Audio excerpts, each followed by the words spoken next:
Hello दोस्तों, रिफिक्शन एक YouTube channel पे आपका फिर से स्वागत है। तो दोस्तों, आज की वीडियो में हम बात करेंगे, हमारे पास जो है पीसीबी इन्वर्टर एसी की पीसीबी है जो कि विंडो एसी की है। फिलहाल इसके अंदर जो प्रॉब्लम है, सबसे पहले वो मैं आपको बताता हूँ क्या इसके अंदर दिक्कत देखने के लिए मिल रही है। तो अगर आप यहाँ पे देखेंगे, जो हमारे फ्रंट पैनल इसका लगा होता है, यहाँ पे आप ये देख सकते हैं, ये इसका फ्रंट पैनल है। क्योंकि जो स्प्लिट एसी होते हैं उसके अंदर इंडोर आउटडोर की पीसीबी अलग अलग होती है। लेकिन इसके अंदर क्या है, अगर आप देखेंगे तो एक पीसीबी मेन पीसीबी ये है और एक ये हमारा फ्रंट पैनल होता है जो कि आगे लगा होता है, जिसमें हमारे टेम्परेचर वगैरह के लिए एक छोटी सी डिस्प्ले लगी होती है। लेकिन अभी क्या है, इसके अंदर जो प्रॉब्लम है, इसके अंदर कोई भी डिस्प्ले हमारे को दिखाई नहीं दे रही है, ना ही कोई इंडिकेशन इसके अंदर आ रहा है। लेकिन अगर हम रिमोट से इसको ऑन ऑफ करते हैं तो ये रिमोट से ऑन ऑफ हो रहा है। तो अगर मैं आपको दिखाता हूँ किस तरीके से रिमोट से जो है ये ऑन ऑफ हो रहा है, तो यहाँ पे आप ये देख सकते हैं।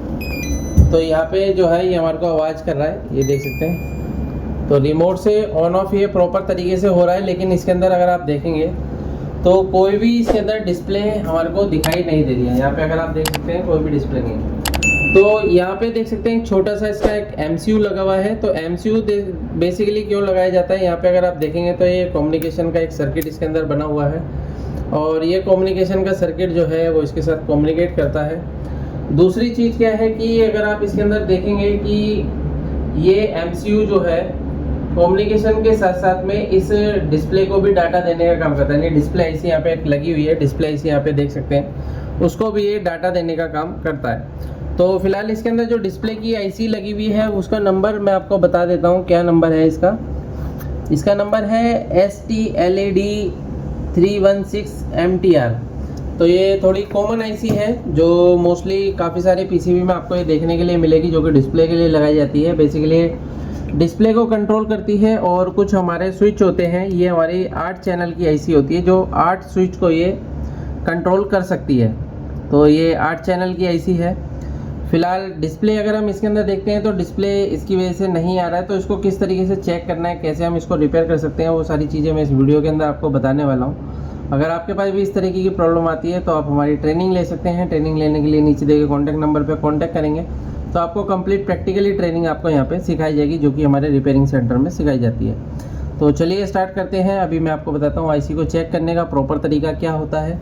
तो देखिए दोस्तों, जब भी आप पैनल आईसी को चेक करते हैं, कोई भी आईसी को अगर आपको चेक करना है तो सबसे पहले आपके पास आईसी का डाटा शीट होना बहुत ज़रूरी होता है। तो आईसी का डाटा शीट अगर हमारे पास नहीं है तो आईसी को चेक करना बहुत मुश्किल होता है, क्योंकि बहुत सारे प्रकार की आईसियाँ हमारे को देखने के लिए मिलती है जब भी हम कोई भी सर्किट को रिपेयर करते हैं। तो यहाँ पे क्या है कि अगर हम देखते हैं तो मैं आपको दिखा देता हूँ आईसी की डाटा शीट जो है।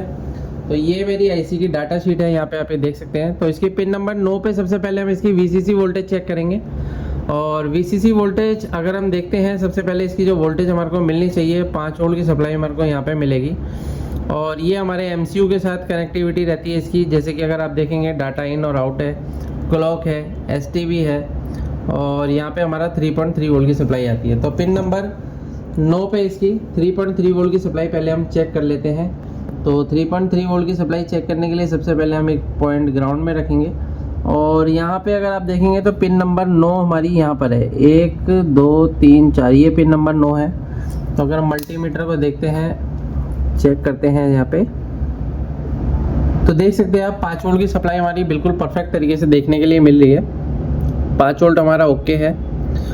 उसके बाद दोस्तों यहाँ पे होता क्या है कि 5 वोल्ट ओके होने के बाद हमारे पास ये आईसी क्या काम करती है कि स्विचेस के लिए क्या होता है, कुछ डाटा हमारा आउट करती है। जैसे कि आप यहाँ पे देख सकते हैं, ये हमारे स्विच के लिए कनेक्शन है जो कि यहाँ पे दिए गए हैं। यहाँ पे आप ये देख सकते हैं 1 2 3 4 5 6 7 8। तो ये हमारे स्विच के लिए है और ये हमारे कुछ डाटा को आउट करती है। तो डाटा को चेक करने के लिए बेसिकली यहाँ पे अगर मैं देखता हूँ पिन नंबर 13 पे, तो 13 नंबर पिन पे अगर हम यहाँ पे देखिए, यहाँ पे हमारे को कुछ वोल्टेज मिली वोल्ट में हमारे को मिल रहा है। लेकिन ये प्रॉपर वोल्टेज हम चेक प्रॉपर तरीके से नहीं कर सकते हैं कि मल्टीमीटर से प्रॉपर तरीके से हमारे को चेक करने में थोड़ी सी दिक्कत होती है, क्योंकि हम कोई भी डाटा को अगर आपको चेक करना है तो DSO का यूज़ किया जाता है। तो चलिए DSO को हम देखते हैं, DSO के द्वारा कि हमारे को यहाँ पे डाटा जो है वो मिल रहा है या नहीं मिल रहा है। तो मैं एक पॉइंट यहाँ पे ग्राउंड में लगाऊंगा और ग्राउंड में लगाने के बाद जब हम इसको देखेंगे तो किस प्रकार से हमारे को डाटा मिलना चाहिए, और आईसी का 100% हमारे को कैसे कंफर्म होगा कि आईसी हमारी ख़राब है या सही है। तो दोस्तों आप भी इस तरीके से किसी भी आईसी को पहचान सकते हो, कोई भी आईसी को, कि आईसी सही है या ख़राब है। काफ़ी सारे टेक्नीशियन हैं जो कि तुक्के में काम करते हैं, जो कि चेक करते हैं देख के कि होता है या नहीं होता है। लेकिन आपको अगर परफेक्ट तरीके से पता होगा कि आईसी ख़राब है या सही है, तो आपको रिपेयर करने में ज़्यादा दिक्कत या फिर ज़्यादा टाइम नहीं लगेगा।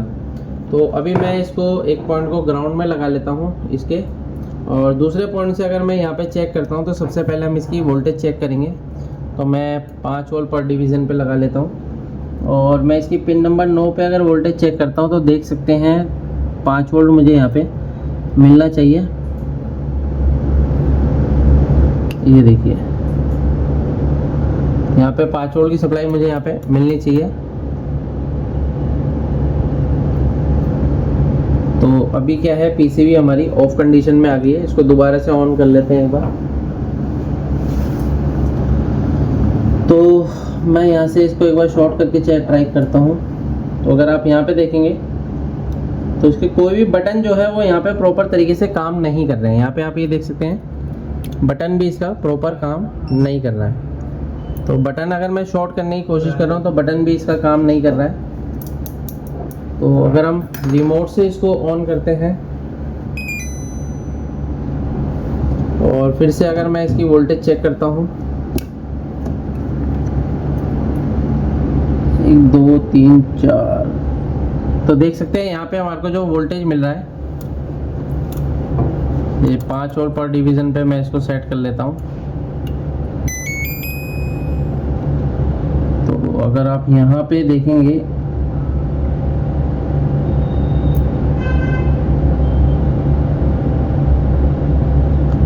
तो देख सकते हैं यहाँ पे हमारे को 5 वोल्ट की सप्लाई देखने के लिए मिल रही है। यहाँ पे अगर आप देखेंगे तो देखिए यहाँ पे हमारा एक जो डिवीज़न है वो 5 वोल्ट पर डिवीज़न पे सेट है, और इसकी पिन नंबर 9 पे जो है हमारे को 5 वोल्ट की सप्लाई देखने के लिए मिल रही है। यहाँ पे भी आप ये देख सकते हैं 5 वोल्ट 4 वोल्ट के अराउंड हमारे को यहाँ पे वोल्टेज मिल रहा है। तो ये पिन नंबर 9 है। लेकिन यहाँ पे अगर मैं देखता हूँ तो पिन नंबर अगर आप यहाँ पे देखेंगे ये 12 है, और पिन नंबर 13 पे हमारे को इसके अंदर डाटा मिलना चाहिए, डिजिटल डाटा यहाँ पे मिलता है हमारे को। तो यहाँ पे अगर मैं देखता हूँ तो यहाँ पे कोई भी हमारे को डाटा सिग्नल वगैरह हमारे को कोई भी देखने के लिए नहीं मिल रहा है, जो कि स्विच के लिए हमारा ये डाटा निकलता है। तो फिलहाल सबसे पहले हम इस आईसी को रिप्लेस करते हैं, और रिप्लेस करने के बाद फिर हम चेक करेंगे क्या कंडीशन इस पीसीबी की रहने वाली है। तो अभी मैं इसको ऑफ़ कर देता हूँ, और ऑफ़ करने के बाद हम इस आईसी को एक बार रिप्लेस करते हैं। तो चलिए देखिए, किसी भी आईसी को रिप्लेस करना है तो उसका प्रॉपर तरीका किस तरीके से हम कर सकते हैं वो मैं आपको दिखा देता हूँ। तो पहले हम इस कनेक्टर को निकाल लेते हैं, और आईसी को प्रॉपर तरीके से हमारे को रखना पड़ेगा।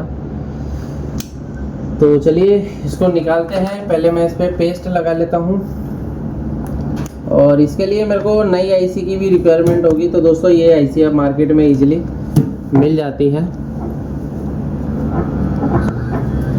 तो इसको मैं यहाँ से इस तरीके से हीट देके निकाल लेता हूँ। तो दोस्तों आपके पास भी इस तरीके की आईसियाँ बहुत सारी आती होंगी, और काफ़ी सारे टेक्नीशियन हैं जो कि रिपेयर कराने के लिए लेके जाते हैं, और मनमाने पैसे लेते हैं जो भी रिपेयरिंग करते हैं। तो इसी स्किल को आप सीख के अपने काम को आगे बढ़ा सकते हैं। तो ये मैंने आईसी को निकाल दिया है। ये हमारी ख़राब आईसी है जो कि कोई भी डाटा आउटपुट नहीं कर रही है। अगर हमारी आईसी डाटा आउटपुट नहीं करेगी तो किसी भी हाल में हमारा जो डिस्प्ले है वो नहीं बनेगा। तो इसके लिए अभी मेरे को नई आईसी की रिक्वायरमेंट होगी।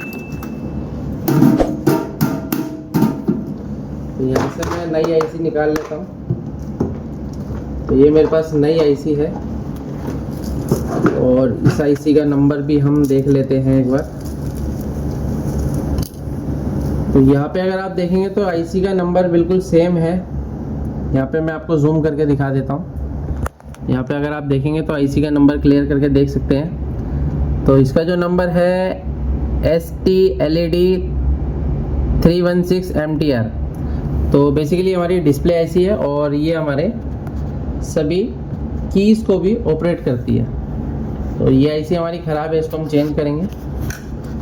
और सबसे पहले हम इसकी सभी पिनों को डिसोल्ड कर लेते हैं ताकि प्रॉपर तरीके से हम यहाँ पे काम कर सकते हैं, आईसी को लगा सकते हैं। तो देखिए जब भी आप काम करते हैं तो इस तरीके से आप किसी भी आईसी को किस तरीके से पिनों को डिसोल्ड करेंगे। तो यहाँ पे आप ये देख सकते हैं, ये देखिए। तो पीसीबी के अंदर बहुत सारी दिक्कतें आपको देखने के लिए मिलेंगी, अलग अलग तरीके की दिक्कतें पीसीबीओ के अंदर आती हैं, लेकिन रिपेयर करने में मोस्टली टेक्नीशियन को प्रॉब्लम आती है, क्योंकि प्रॉपर तरीके से नॉलेज ना होने की वजह से सारा काम बाहर देना पड़ता है।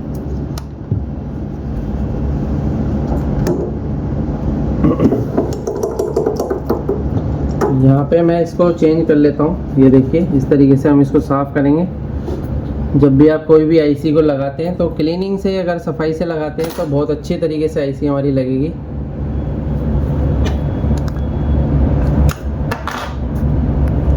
तो यहाँ पे क्या है, मैं थोड़ा सा पेस्ट लगा लेता हूँ और आईसी को रख के हम थोड़ा सा देखिए इस तरीके से। आईसी जब भी हम लगाते हैं तो इसकी डायरेक्शन हमारे को देखनी पड़ती है, और डायरेक्शन देख के अगर हम आईसी को लगाएंगे तो आईसी हमारी परफेक्ट तरीके से लगेगी। अगर आप डायरेक्शन नहीं देखेंगे तो आईसी ख़राब होने के चांस भी होते हैं, क्योंकि आईसी की बाइसिंग होती है। अगर उल्टी आईसी लगेगी, सप्लाई दूसरी पिन पे जाएगी और आईसी हमारी शॉर्ट हो जाएगी। तो इस तरीके से हम आईसी को लगा सकते हैं। देख सकते हैं आप किस तरीके से हम लगा रहे हैं आईसी को।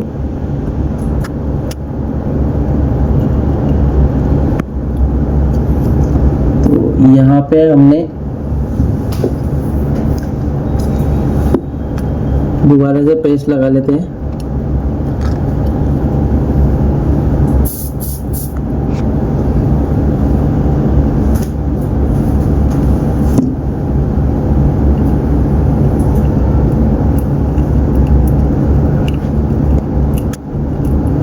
तो दोस्तों इस आईसी की पिनें जो हैं काफ़ी मोटी हैं, तो इसको सोल्डिंग बहुत आसानी से हो जाती है।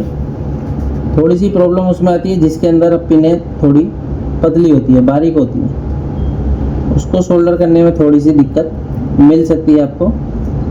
बाकी इस तरीके की जो पिनें होती है बहुत इजी तरीके से बैठती हैं और प्रॉपर तरीके से इजीली लग जाती है कम टाइम में।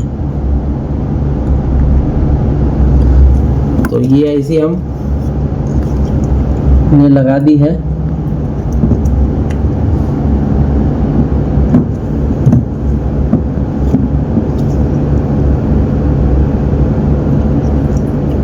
देख सकते हैं किस तरीके से आप सोल्डिंग करेंगे।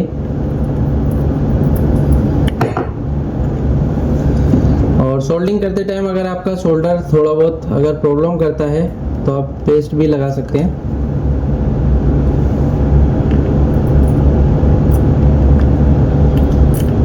बेसिकली टूल्स पार्ट्स बहुत अच्छी क्वालिटी के होने चाहिए, तभी आप इजीली काम कर सकते हैं।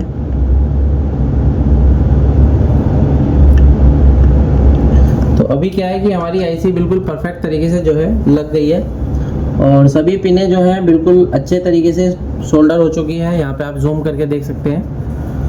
तो परफेक्ट तरीके से हमारी आईसी लगी है। एक बार हमारे को इसको फाइनल टच देने के लिए थोड़ी सी हीट इसकी पिनों पे देनी पड़ेगी ताकि इसके अंदर फिनिशिंग आ जाए।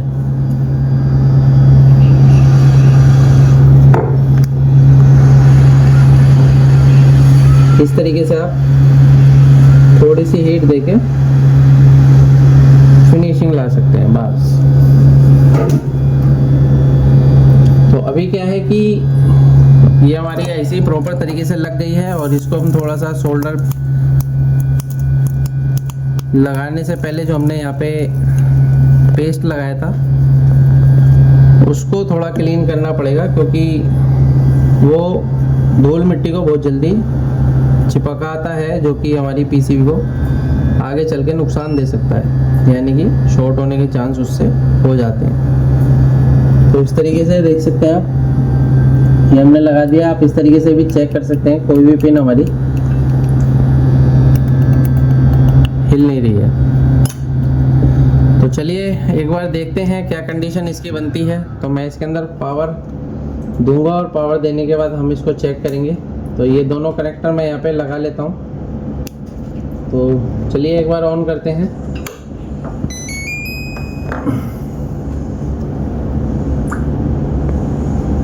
तो इसको एक बार ऑन करते हैं। यहाँ पे आप ये देख सकते हैं डिस्प्ले हमारी प्रॉपर तरीके से यहाँ पे बन गई है।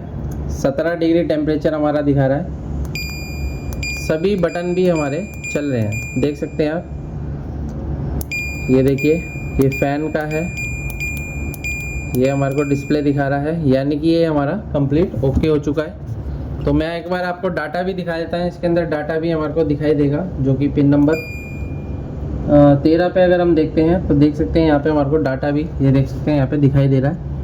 पिन नंबर 13 पे हमारे को डेटा जो है यहाँ पे कुछ इस तरीके से हमारे को मिलता है। ये देखिए किस तरीके से डाटा हमारे को यहाँ पे मिल रहा है। तो देख सकते हैं ये हमारी जो आईसी है बिल्कुल प्रॉपर तरीके से जो है लग गई है, और हमारी डिस्प्ले बिल्कुल फर्स्ट क्लास तरीके से ओके हो चुकी है। तो इस तरीके से हम किसी भी पीसीबी को बहुत आसान तरीके से रिपेयर कर सकते हैं। और आपको वीडियो पसंद आए तो वीडियो को लाइक करें, शेयर करें, कमेंट करें। Thank you friends.